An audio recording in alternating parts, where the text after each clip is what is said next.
ಅಂತೂ ಇಷ್ಟು ವರ್ಷ ಆದ್ಮೇಲೆ ಆದರೂ ನೀನು ಮದುವೆ ಮಾಡ್ಕೊಳ್ಳೋಕೆ ಒಪ್ಕೊಂಡಿಯಲ್ಲ, ನನಗೆಷ್ಟು ಸಂತೋಷ ಆಗ್ತಿದೆ ಗೊತ್ತಾ. ಓಕೆ ಓಕೆ, ನಾವು ಚೆನ್ನಾಗಿ ಮಾಡಬೇಕು. ನಾಳೆ ನಿಮಗೆ ಕಾಲ್ ಮಾಡಿ ಅಪ್ಡೇಟ್ ಮಾಡ್ತೀನಿ, ಸರಿನಾ? ಹಾಂ ಓಕೆ ಓಕೆ. ಅಣ್ಣ, ನಾನು ಈವೆಂಟ್ ಕೋಆರ್ಡಿನೇಟರ್ ಮಾತಾಡಿದ್ದೀನಿ. ಅವ್ರಿಗೆ ನಾಳೆ ಮದುವೆ ಮಾತುಕತೆ ಎಲ್ಲ ಆದಮೇಲೆ ಡೇಟ್ ಫಿಕ್ಸ್ ಮಾಡಿದ್ಮೇಲೆ ಹೇಳ್ತೀನಿ ಅಂತ ಹೇಳಿದ್ದೀನಿ. ನಾನು ರಿಸೆಪ್ಷನ್ಗೆ ಮಂದೇ ಮುಹೂರ್ತಕ್ಕೆ ಒಂದು ಗ್ರ್ಯಾಂಡ್ ಹಾಲ್ ಬೇಕು, ಇದರ ಓಪನ್ ಏರ್ ಆಡಿಟೋರಿಯಂ ಆದರೂ ಪರವಾಗಿಲ್ಲ ಅಂತ ಹೇಳ್ಬಿಟ್ಟಿದ್ದೀನಿ. ನಮ್ಮ ಅಚ್ಚು ಮದುವೆನ ಗ್ರ್ಯಾಂಡಾಗಿ ಮಾಡಬೇಕು, ಯಾರು ಮಾಡಿರ್ಬಾರ್ದು ಆ ಥರ. ನೋಡಿದ್ದೀನಮ್ಮ, ನಿನ್ನ ಮದುವೆ ವಿಷಯದಲ್ಲಿ ನಿನ್ನ ಚಿಕ್ಕಪ್ಪ ಎಷ್ಟು ಎಕ್ಸೈಟ್ ಆಗಿದ್ದಾರೆ ಅಂತ. ಅಯ್ಯೋ, ಅಚ್ಚು ನನ್ನ ಮಗಳೇ ಅಲ್ವಾ ಅಣ್ಣ? ಮನೆಯಲ್ಲಿ ಇನ್ನೊಬ್ಳು ಮಗಳಿದ್ದಾಳೆ ಅನ್ನೋದನ್ನ ಮರಿಬೇಡಿ. ಕವನಂಗೆ ಏನೇ ವಯಸ್ಸಾಗಿದೆ, ಅವಳೇನು ಚಿಕ್ಕ ಹುಡುಗಿ, ಓಡಾಡ್ಕೊಂಡಿರ್ಲಿ ಬಿಡು. ಕವನಂಗೆ ವಯಸ್ಸಿದ್ದಾಗಲೇ ಮದುವೆ ಮಾಡ್ಬಿಡ್ಬೇಕು. ಅರ್ಚನನ್ ಬಾಳಲ್ಲಾಗಿರೋ ಥರ ಕವನನ್ ಬಾಳಲ್ಲಾಗಲ್ಲ ಅಂತ ಏನು ಗ್ಯಾರಂಟಿ?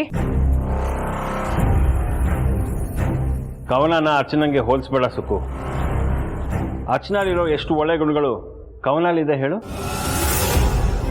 ಹೋಗ್ಲಿ ಬಿಡೋ ಭಾಸ್ಕರ್, ಸುಕನ್ಯಾ ಅವಳ ಮಗಳ ಮೇಲೆ ಇರೋ ಪ್ರೀತಿಯಿಂದ ಹಾಗೆ ಮಾತಾಡ್ತಿದ್ದಾಳೆ ಅಷ್ಟೇ. ಅದಕ್ಕೆ ನೀನು ಯಾಕೆ ಕೋಪ ಮಾಡ್ಕೋತೀಯ? ಭಾವ, ಅವ್ರು ಯಾವಾಗಲೂ ಹಾಗೆ ಬಿಡಿ. ತನ್ನ ಹೆಂಡತಿ ಮಕ್ಕಳು ಅಂದರೆ ಅಷ್ಟಕ್ಕಷ್ಟೇ. ಆಯ್ತು ಬಿಡಮ್ಮ, ಕವನ ಏನು ಅಂತ ನಮಗೆಲ್ಲ ಗೊತ್ತು ತಾನೆ. ಅವಳಲ್ಲೂ ಅರ್ಚನಾ ಥರನೇ ಒಳ್ಳೆ ಗುಣಗಳೆಲ್ಲ ಇದೆ. ಸದ್ಯ ನೀವೊಬ್ಬರಾದರೂ ನನ್ನ ಮಗಳ ಬಗ್ಗೆ ಪಾಸಿಟಿವ್ ಆಗಿ ಹೇಳಿದ್ರಲ್ಲ, ಕೇಳಿ ಸಮಾಧಾನ ಆಯಿತು. ಏನ್ ಮಾವ, ಅರ್ಚನನ್ ಜೊತೆ ಏನೋ ಕುತ್ಕೊಂಡು ಮಾತಾಡ್ತಿರೋ ಹಾಗಿದೆ. ನನ್ನ ಮಗಳು ಮದುವೆ ಆಗೋಕೆ ಒಪ್ಕೊಂಡ್ಲಲ್ಲಮ್ಮ, ಅದಕ್ಕೆ ಆ ಖುಷಿನ ಹಂಚ್ಕೋತಿದ್ದೀವಿ. ಹೌದು ಮಾವ, ಅರ್ಚನನ್ ಮುಖದಲ್ಲಿ ಈ ತರ ಸಂತೋಷ ನೋಡಿ ಎಷ್ಟು ವರ್ಷ ಆಗಿತ್ತು ಅಲ್ವಾ? ಮಗುನು ಚಿಡ್ತಾಳೆ, ತೊಟ್ಲೂ ತೂಗ್ತಾಳೆ.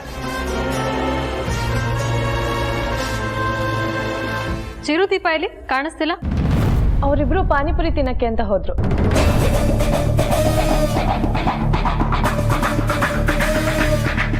ದೀಪಗೆ ಪಾನಿಪುರಿ ತಿನ್ಬೇಕು ಅಂತ ತುಂಬಾ ದಿನದಿಂದ ಆಸೆ ಇತ್ತಂತೆ, ಅದಕ್ಕೆ ಇವತ್ತು ಕರ್ಕೊಂಡು ಹೋದ. ಕರೆದಿದ್ರೆ ನಾವು ಬರ್ತಿದ್ವಪ್ಪ. ಅವರಿಬ್ರು ಹೊಸದಾಗಿ ಮದುವೆ ಆಗಿರೋ ಜೋಡಿ, ನೀನ್ ಯಾಕೆ ಶಿವ ಪೂಜೆಲಿ ಕರಡಿ ಬಿಟ್ಟಾಗ ಅವರಿಬ್ರು ಮಧ್ಯ ಹೋಗ್ತೀಯಾ? ನಿನಗೆ ಮಾಡಕ್ ಬೇರೆ ಏನು ಕೆಲಸ ಇಲ್ಲ ಅಂದ್ರೆ ನಾಳೆ ಏನೇನು ಬೇಕೋ ಅದಕ್ಕೆ ಅರೇಂಜ್ಮೆಂಟ್ ರೆಡಿ ಮಾಡ್ಕೊ ಹೋಗು. ನಾನು ಒಬ್ಳೇ ಯಾಕೆ ಮಾಡಬೇಕು? ನೀವು ಬನ್ನಿ ನನ್ನ ಜೊತೆ.